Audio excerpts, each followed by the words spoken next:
안녕하세요 여러분, 동락석회 이현숙입니다. 오늘 여러분하고 함께 알아볼 문제집은요, 역사 문제집이에요.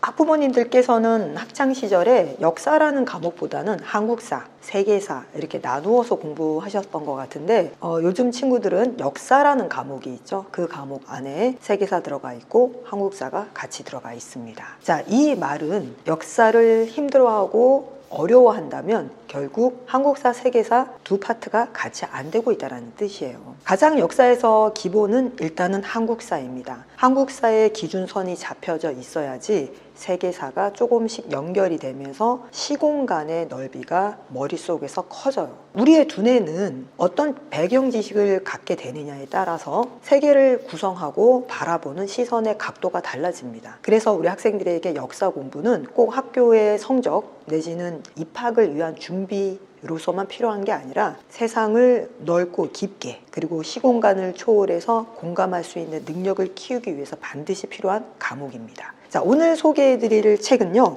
너무나 유명하죠. 자율학습시 비상구 완자로 53 시리즈입니다. 유명한 출판사죠. 비상출판사에 어느 서점 가셔도 다 찾아보실 수 있는 아주 대표적인 출판사, 비상출판사의 책입니다. 제가 이걸 들고 나온 건요, 비상출판사 중등 역사라 그래서 말 그대로 중1, 중2, 중3 나누어져 있지 않습니다. 중학 과정에 배워야 될 역사가 다 들어가 있어서 중등 역사이고요. 학교마다 좀 다르긴 하지만 보통 역사 선생님이 두 분 계신 학교에서는 한국사와 세계사가 동시에 진행되기도 하고요. 대부분은 한 분 계시는 학교라서 세계사를 하고 3학년쯤에 한국사를 진행을 합니다. 이 문제집은 초등 5, 6학년 중에서 한국사나 세계사를 통사책으로 읽어본 친구들, 역사에 대해서 어느 정도 관심과 깊이 있는 이해가 있는 친구들이라면 초등 5학년, 6학년 친구들도 충분히 공부 진행할 수 있고요. 난 역사는 잘 모르는데 중학생이야.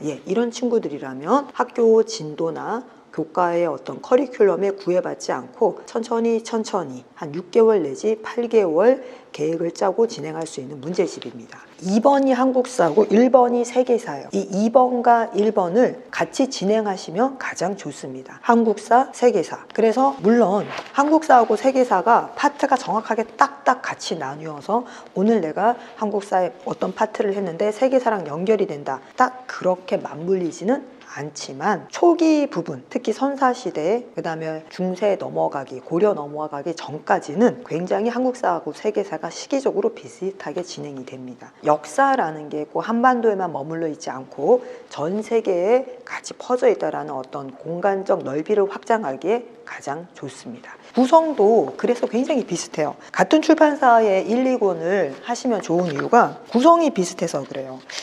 그래서 일단은 이 책이 굉장히 두꺼워서 답지 따로 있고요. 이게 중학교 전체 과정이어서 필요하시다면 분철해서 사용을 하셔도 되고요. 무게가 나가니까요. 그렇지 않은 경우에는 그냥 중학교 전체 과정이어서 같이 진행을 하시면 좋습니다. 제가 안에 선사시대만 비교를 해드리면요. 한국사도 1번이 선사문화와 고대국가의 형성이라고 해서 선사문화와 고조선이 먼저 나옵니다. 자, 이 문제집의 가장 큰 특징은요, 선사문화와 고조선에서 구석기 시대, 신석기 시대를 기본적인 항목으로 딱 요약을 해놓습니다. 자, 요 정도의 역사적 배경 지식이 중등 과정이에요. 물론 이거를 가르치시는 선생님이나 학부모님께서는 이 기본 자료에 플러스 알파를 설명해 주시면 가장 좋겠지만 굳이 플러스 알파 설명을 안 해주신다고 하더라도 우리 친구들과 여기 나와 있는 사진 자료 설명을 통해서도 충분히 역사 공부, 역사에 대한 관심 이끌어낼 수 있습니다. 특히 저는 여기 보면 시기, 구석기 약 70만 년 전, 그 다음에 생활 모습, 경제, 거주지, 도구 이렇게 나오는데 전 학생들에게 경제가 결국 먹는 거야 라고 얘기를 합니다. 보시면 사냥, 채집, 고기잡이, 어로, 식량 획득이라는 부연 설명이 나오는데 그냥 경제 그러면 경제? 무역? 공급과 수요? 막 이렇게 생각을 하는데 먹는 거라고 얘기를 하면 가장 간단하게 이해를 합니다. 그리고 주거. 자, 여기 보시면 이제 그 다음에는 도구가 나와요. 그래서 제가 학생들한테 이 부분을 할 때 꼭 얘기하는 것 중에 하나가 우리가 보통 사람 사는데 가장 필요한 게 뭐니? 세 가지 선택해 볼까? 그럼 우리 친구들이 의식주요라고 얘기를 합니다. 그럼 전 여기서 질문을 하죠. 의식주 중에 뭐가 제일 중요하니? 그럼 아이들이 가만히 있다가 식이요 라고 대답을 합니다. 맞습니다. 사실 식주의가 맞는 말입니다. 그래서 제가 또 질문하죠. 여러분도 한번 생각해 보세요. 왜 우리는 의식주라고 얘기를 할까요? 중요도로 생각하면 식주의가 맞는데, 이 질문을 통해서 우리는 아이들에게 문명이 무엇인지를 가르칠 수 있습니다. 선사시대에서 역사시대로 넘어간다는 건 문자가 발명이 됐다는 뜻이고, 그리고 문명이 발생을 했다는 건 자연을 단순히 적응해서 사는 게 아니라 이용을 하게 된다는 뜻이죠. 이 말은 집단이 커지고 국가가 생기고 계급이 생기고, 그리고 지배자와 피지배 계급이 나누어진다는 뜻입니다. 자, 그러면 의식주라는 단어는 누가 만들었을까요? 그렇죠. 지배 계급입니다. 지배 계급 입장에서 옷이라는 이 하나의 유형 요소를 빼면 지배 계급과 피지배 계급의 구분은 없습니다. 그런데 옷을 통해서 자신의 권위를 나타내고 위치를 나타낼 수 있기 때문에 옷이 그들에게는 중요한 거죠. 그래서 의식주라는 단어 속에서도 우리는 아이들에게 왜 역사가 형성이 되고 있고, 결국 역사가 승자의 기록이고 또 가진 자의 기록이라는 걸 인식할 수 있게 됩니다. 단순히 구석기 시대에는 뗀석기를 사용했어, 전기는 주먹도끼야, 후기는 쓴배찌르기야, 이런 식의 단순 암기를 넘어서서 우리 아이들이 역사의 큰 흐름을 이해할 수 있는 기회를 줄 수 있는 문제집 뿐만 아니라 이 한국사 문제집이 세계사랑 연결이 됩니다. 다시 세계사의 선사시대를 한번 보면 문명의 발생과 고대 세계의 형성입니다. 문명의 발생이에요. 첫 번째 파트의 세계사에서 역사의 의미, 역사란 무엇인가, 역사를 연구하는 방법에는 무엇인가, 역사에 대한 관점과 의미가 나옵니다. 제가 방금 설명드렸지만 식주의가 아니고 의식주인 이유는 문자가 필요한 자들, 자기가 가진 걸 기록해야 되는 자들, 지배 계급이 필요한 기록이 바로 역사입니다.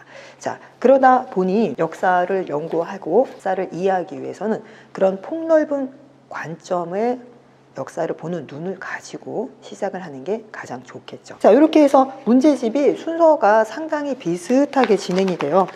전반적으로 첫 단락이 다 끝나면 문제가 나옵니다. 그래서 이렇게 첫 단락이 주제가 다 끝나면은 핵심 문제가 나오는데, 제가 팁을 한 가지 드리자면 순서대로 나가는 대신에 핵심 문제는 그날 진도 나간 만큼 해당하는 문제를 풀어오도록 학생들에게 과제를 내주시면 딱 좋습니다. 두 가지 효과가 있는데요. 첫 번째, 제대로 들었어야지 자기가 배운 게 뭔지 알고 여기 나와 있는 문제 중에 몇 번까지가 해당되는 문제인지 구분을 해냅니다. 두 번째는 이론을 배우고 난 다음에 실질적인 문제를 풀어봄으로써 이론을 좀 더 확실하게 체계화시키고 문제에 대해 적응할 수 있는 기회를 줍니다. 자율학습 비상구 완자로 53, 중등 역사 세계사 1번, 한국사 2번. 우리 친구들 이렇게 뭔가 좀 너무 학습적인 분위기가 나는 듯 하지만 포기하지 않고 천천히 한 세트씩, 한국사와 세계사를 한 세트씩 진도를 나가보면 역사에 대한 관념, 그리고 시공간에 대한 폭넓은 이해를 갖출 수 있는 멋진 학생들이 되지 않을까 싶습니다. 우리 학부모님들 그리고 많은 교사 선생님들 활용해 보시면 좋은 문제집입니다. 자, 지금까지 동락석회 이현숙이었습니다. 여러분 좋아요와 구독 부탁드리겠습니다. 감사합니다.